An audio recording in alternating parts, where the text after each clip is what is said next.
ഇന്നിവിടെ laundry day ആണ്. അപ്പോൾ നമ്മളൊരു പവർ സേവ് മോഡ് എടുത്തിരിക്കുന്നതുകൊണ്ട് ഒരു പെർട്ടിക്കുലർ ഡേയിൽ നമുക്ക് ഇലക്ട്രിസിറ്റി ചാർജ് ഉണ്ടാവത്തില്ല. അന്നത്തെ ദിവസം ലോണ്ട്രി എല്ലാം ചെയ്യുകയാണെങ്കിൽ ഡ്രയറൊക്കെ ഇടുമ്പോൾ ഒരുപാട് കറണ്ട് ആവുമല്ലോ. അപ്പോൾ നമുക്ക് മണി സേവ് ചെയ്യാൻ പറ്റും. അപ്പോൾ എല്ലാവരും കൂടെ ചേർന്നിട്ടാണ് ലോണ്ട്രി സോർട്ട് ചെയ്യുന്നത്. കാരണം ഒരു വലിയ ലോഡ് ഉണ്ടാവും. അപ്പോൾ നമ്മൾ എല്ലാവരും കൂടെ ചേർന്ന് ചെയ്യുമ്പോൾ വർത്താനമൊക്കെ പറഞ്ഞ് ഒരു ഫാമിലി ടൈം പോലെ അതങ്ങ് പോകും, ബോറടിക്കത്തില്ല. പിന്നീട് അണ്ടർ ഗാർമെൻറ്റ്സ് ഒക്കെ അങ്ങനത്തെ ഒരു ബോക്സിൻ്റെ അകത്തിൽ വെച്ചിട്ട് ഞാൻ അതിനെ ഒന്ന് തിരിക്കും. അപ്പം എല്ലാം ഉപയോഗിക്കുക. അല്ലെങ്കിൽ ഒരു പർട്ടിക്കുലർ സെറ്റ് ആദ്യം ഇരിക്കുന്ന തന്നെ ഇങ്ങനെ ഉപയോഗിച്ചുകൊണ്ടിരിക്കുമല്ലോ. അവളുടെ ഡ്രസ്സെല്ലാം ഞാൻ അതുപോലെ തന്നെ ചെയ്യുന്നത്.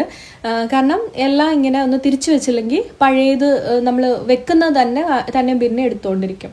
പ്രതീക്ഷേട്ടൻ്റെ അണ്ടർ ഗാർമെൻറ്റ്സും തെർമൽസും എല്ലാം ഇതുപോലത്തെ ബോക്സസിൻ്റെ അകത്തിലാക്കിയാണ് ഞാൻ വെക്കുന്നത്. സോക്സ് ഒക്കെ ആണെങ്കിലും ഇതുപോലെ സൈസ് അനുസരിച്ച് ഇങ്ങനെ അറേഞ്ച് ചെയ്ത് വെക്കും. ഡുവയുടെ കൂടത്തിൽ തന്നെ അതിൻ്റെ പില്ലോ കേസും ചേർത്തിട്ട് മാച്ച് ചെയ്ത് വെക്കും. ബെഡ്ഷീറ്റും ഡുവയും 2 സെറ്റായിട്ട് ഞാനിങ്ങനെ സെപ്പറേറ്റ് ചെയ്ത് വെക്കും. അപ്പോൾ നമുക്ക് എടുക്കാനായിട്ട് എളുപ്പമുണ്ടാവും.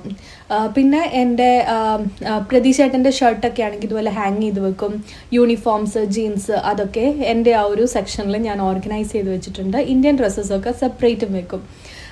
കോട്ടും കാർഡിഗനും ഒക്കെ അതുപോലെ തന്നെ ഹാങ് ചെയ്തിട്ട് അതിൻ്റെ ഒരു സെഷനിലോട്ട് വെക്കും. സോക്സ് ഒക്കെ ആണെങ്കിലും പിന്നെ അണ്ടർ ഗാർമെൻറ്റ്സ് ഒക്കെ എല്ലാം ഒരു പർട്ടിക്കുലർ ഒരു ബോക്സ് പോലെ ഒരു ഓർഗനൈസർ ഉണ്ടാക്കി വെക്കുകയാണെങ്കിൽ വൃത്തിയായിട്ടിരുന്നോളും. അപ്പോൾ നമുക്ക് എടുക്കുമ്പോഴും കാണുമ്പോഴും ഒക്കെ നീറ്റ് ആൻഡ് ടൈഡി ആയിട്ട് എപ്പോഴും ഇരിക്കും.